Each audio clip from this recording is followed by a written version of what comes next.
दोस्तों, सालों से जनरल नॉलेज का एक बहुत ही कॉमन सा सवाल है, विमान यानी हवाई जहाज का आविष्कार किसने किया? और इवन बच्चों को भी इसका आंसर पता है, राइट ब्रदर्स। लेकिन जो चीज मैक्सिमम लोगों को पता नहीं है वो ये है कि राइट ब्रदर्स से भी पहले एक इंडियन वैदिक स्कॉलर शिवकर बापूजी तलपड़े ने दुनिया का पहला अनमैन्ड एयरक्राफ्ट बनाया और उसे उड़ाया भी। और सिर्फ यही नहीं, बापूजी तलपड़े के इस आविष्कार के पीछे जो थियरी और कंसेप्ट का प्रयोग है उसकी रचयिता थे हजारों साल पहले वैदिक युग की एक महान ऋषि। लेकिन इस महान आविष्कार को ब्रिटिशों ने पूरी दुनिया से छुपा दिया था और फिर कुछ समय बाद दो अमेरिकन भाई ऑरविल और विल्बर राइट ने पहला विमान बनाने का श्रेय अपने नाम कर लिया। परंतु क्या है बापूजी तलपड़े की आविष्कार की कहानी? और क्या ये सच है कि कई हजार साल पहले किसी भारतीय ऋषि ने हवाई जहाज का कंसेप्ट पहली बार दिया था? जानेंगे आज के वीडियो में। इतिहास के पन्नों से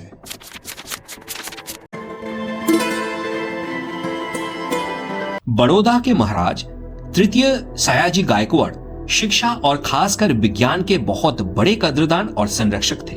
बहुत सी टैलेंटेड लोग जिनके पास पैसे और साधन नहीं थे, अपना एजुकेशन, रिसर्च या कोई और सपना पूरा करने के लिए उनको महाराज से सपोर्ट मिली थी। और ऐसे ही एक टैलेंटेड शख्स थे शिवकर बापूजी तलपड़े, जो एक वैदिक स्कॉलर थे। 1864 में आज की मुंबई यानी तब की बंबई में जन्मे शिवकर बापूजी वैदिक स्क्रिप्चर्स की एक बड़े अध्यापक थे, जो उन स्क्रिप्चर्स का बहुत गहराई से अध्ययन किए थे। पंडित सुब्बराया शास्त्री, जो वैदिक स्क्रिप्चर्स के एक महाज्ञानी थे, वो बापूजी तलपड़े को इन सारे स्क्रिप्चर्स की स्टडी और रिसर्च में गाइड किए थे। वैदिक ऋषि भरद्वाज की वैमानिका शास्त्र में दिए गए स्क्रिप्चर्स जो फ्लाइंग मशीन या विमान के कंसेप्ट को डिस्क्राइब करता है, उस पे रिसर्च करके 1895 में एक अनमैन्ड एयरक्राफ्ट बनाया और उसे मुंबई की चौपट्टी बीच में उड़ाया भी था बापूजी तलपड़े ने। इसे आधुनिक काल की पहली हवाई जहाज माना जाता है, जो धरती से लगभग 1500 फीट की ऊंचाई पे काफी समय तक उड़ा था। उन्होंने इस हवाई जहाज का नाम दिया था मरुतशखा। इस पूरी एक्सपेरिमेंट में जो भी खर्चा हुई थी उसे बड़ौदा के महाराजा ने फंड किया था। इसके बाद जहां ऐसे काम पे ज्यादा खर्चा करके ज्यादा शोध करना चाहिए था, वहीं इस पे आगे कोई शोध नहीं हुआ और फंडिंग भी रोक दी गई, क्योंकि उस समय भारत ब्रिटिश शासन के अंदर था और ब्रिटिश लोग नहीं चाहते थे कि कोई भारतीय इस महान आविष्कार को अपने नाम कर ले। इसलिए उन्होंने बड़ौदा के महाराज पे दबाव बना के प्रोजेक्ट की फंडिंग को रोक दी और बापूजी तलपड़े को भी डिस्करेज और प्रेशराइज करके काम रुकवा दिया। ऐसे ही इस एक्सपेरिमेंट को एक महान आविष्कार बनने और एक भारतीय स्कॉलर के नाम होने से रोक दिया ब्रिटिशों ने। सिर्फ यही नहीं, बल्कि उस एक्सपेरिमेंट के सारे दस्तावेज और प्रूफ्स को भी जानबूझ के संरक्षित ना करके नष्ट कर दिया अंग्रेजों ने। जहां वेस्टर्न सोसाइटी की ही ब्रिटिशों ने एक प्राचीन भारतीय ऋषि की ज्ञान और एक भारतीय स्कॉलर के आविष्कार को नजरअंदाज किया, वहीं 2017 में वेस्टर्न सोसाइटी की ही एक और शख्स ट्रेविस टेलर, जो एक फेमस एरोनॉटिकल इंजीनियर हैं, उन्होंने महर्षि भरद्वाज के बताए हुए डिजाइन को टेक्निकली प्रूव किया और कहा कि ये परफेक्टली एरोडायनामिक है।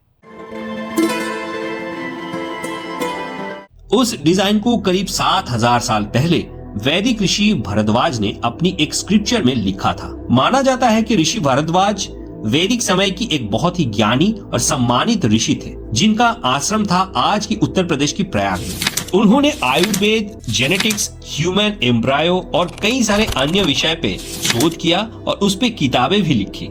ऐसा ही एक किताब है विमान संहिता। इस संहिता में 3000 श्लोक, 8 चैप्टर्स, 100 सेक्शंस, 500 प्रिंसिपल्स और कई सारे ड्राइंग से विमान बनाने की टेक्नोलॉजी को एक्सप्लेन किया गया है। ऋषि भरद्वाज को अलग अलग युग और उनके चलते इकोसिस्टम्स में होने वाले बदलाव के बारे में बहुत ज्ञान था और उसी बदलाव को कंसीडर करके उन्होंने विमानों के अलग अलग डिजाइन भी तैयार किए थे और उन अलग युग के हिसाब से ही एयरक्राफ्ट्स को पावर करने की अलग अलग प्रक्रिया के बारे में भी बताया गया है। जैसे त्रेता युग में मंत्रों से चलने वाले मंत्रिक विमान, रामायण में बोला गया रावण के पुष्पक विमान एक मांत्रिक विमान थी। फिर द्वापर युग में तंत्रों से चलने वाले तांत्रिक विमान महाभारत में मेंशन किया गया 100वां विमान एक तांत्रिक विमान है। महर्षि भारद्वाज ने आज के युग यानी कलयुग के लिए यंत्रों और उसकी ऊर्जा से शक्ति प्राप्त कर उड़ने वाली विमानों को कृतिका विमान का नाम दिया था और इनके अंदर ही श्रेणी थे, जैसे रुक्मा, शकुना, सुंदरा और त्रिपुरा। और इन सारे विमानों के कैटेगरी से आज के दिन की अलग अलग तरह की हवाई जहाजों के फीचर्स और कैरेक्टरिस्टिक्स भी मिलती है। जैसे आज युद्ध या मिलिट्री पर्पस के लिए, यात्री या सामान वाहन के लिए या फिर महाकाश यान के लिए यूज होने वाले सारे ही हवाई जहाज ही हैं, पर बिल्ड मैकेनिज्म और कैरेक्टरिस्टिक्स की डिफरेंट है, ठीक जैसे ऋषि भरद्वाज की स्क्रिप्चर्स में बताई गई थी। विमान की कई सारे और टाइप और टेक्नोलॉजीज की भी जिक्र है उन वैदिक स्क्रिप्चर्स में, जैसे जलायन जो जल या वाटर के ऊपर चलने में सक्षम हो, ठीक जैसे आज की सी प्लेन्स, या फिर कारा जो ग्राउंड और वाटर दोनों में ऑपरेट कर सके। फिर एक 3 फ्लोट स्ट्रक्चर की स्पेसक्राफ्ट जिसका नाम था त्रितला, जो लॉन्ग टर्म और वेरी लॉन्ग डिस्टेंस ट्रैवल करने वाली एक महाकाश यान थी, जिसके अंदर लंबे समय तक रहने खाने का व्यवस्था थी, ठीक आज की महाकाश यान के जैसे। फिर वायु रथा जो विंड और गैस से पावर्ड हो, या फिर विद्युत रथा जो सोलर एनर्जी से पावर्ड हो, जैसे आज की सैटेलाइट्स और स्पेस स्टेशंस के मैकेनिज्म है। और सिर्फ यही नहीं, महर्षि भारद्वाज ने अपनी पुस्तक में एयरक्राफ्ट फ्लाइंग से जुड़ी कुछ बहुत इंपॉर्टेंट रूल्स के बारे में भी वर्णन किया है, जैसे विमान चालकों के पोशाक, फ्लाइंग के वक्त जरूरी एरियल रूट्स, यहाँ तक के पायलट्स की खाने की रेस्ट्रिक्शंस तक की जानकारी दी थी उस पुस्तक में, जो आज की फ्लाइट मैनुअल से कुछ कम नहीं है। लेकिन दुर्भाग्य से इन सारी तथ्यों के ऊपर जहाँ विस्तारित अध्ययन और गहन शोध करने की जरूरत था, वही इंडिया में लागू हुए ब्रिटिश रूल उन सारे तथ्यों को नाकारने और मिटाने में जुड़ गए। जिस किसी देसी इंसान या संस्था ने भी उसको उजागर करने की कोशिश की, उनको दबा दी गई या मिटा दी गई, जैसे बापूजी तलपड़े के साथ की गई थी। लेकिन वहीं पे ट्रेविस शेन टेलर नाम के अमेरिकन इंजीनियर कम साइंटिस्ट ने वैदिक स्क्रिप्चर्स में दी गई तथ्यों के ऊपर शोध करके उनके आधार पे एक फ्लाइट मॉडल बनाई थी और उसे उड़ाने की भी कोशिश की थी। 2017 की इस एक्सपेरिमेंट की रिजल्ट देख के वो खुद शॉक हो गए थे, क्योंकि महर्षि भारद्वाज की उन स्क्रिप्चर्स के आधार पे बनी वो फ्लाइट मॉडल उड़ान के टेस्ट पे पास हो गई थी। और इसके बाद टेलर से जब पूछा गया कि जो लोग इन वैदिक स्क्रिप्चर्स को सिर्फ माइथोलॉजिकल स्टोरीज या प्राचीन ऋषि की फिक्शियस राइटिंग बता के नकार देते हैं और आधुनिक एरोडायनामिक्स के साथ इनके लिंक को बेबुनियाद बताते हैं, उनको टेलर क्या कहना चाहते हैं? तो जर्नलिस्ट के इस सवाल के जवाब में उन्होंने अपनी कन्विक्शन के साथ कहा, the experiment he performed was purely scientific and the shape made using the information from those texts is a viable aerodynamic structure। यानी वो भी बापूजी तलपड़े की तरह ही महर्षि भारद्वाज की आविष्कार को मान्यता देते हैं। और सिर्फ यही नहीं, नासा ने खुद वो आयन इंजन टेक्नोलॉजी अपने प्रोजेक्ट्स में यूज किया है जो वैदिक स्क्रिप्चर्स में था, जिसे वैदिक आयन टेक्नोलॉजी भी कहा जाता है, जिसमें कहा गया है कि प्राचीन भारत में आयन टेक्नोलॉजी का यूज करके या फिर मर्क्यूरी को फ्यूल की तरह यूज करके एयरक्राफ्ट्स के इंजन को पावर दिया जाता था एयरक्राफ्ट्स को चलाने के लिए। है ना ये कितनी अजीब बात कि आज की दुनिया जिन सारे मेथड्स या टेक्नोलॉजी के यूज करके एरोडायनामिक्स को एक नया दिशा दे रहा है, उन सारे मेथड्स, टेक्नोलॉजीज और प्रोसेसेस को लगभग 7000 साल पहले एक भारतीय ऋषि ने अपनी लेख में वर्णन किया है। Isn't it truly amazing? दोस्तों, आप लोगों का क्या मानना है?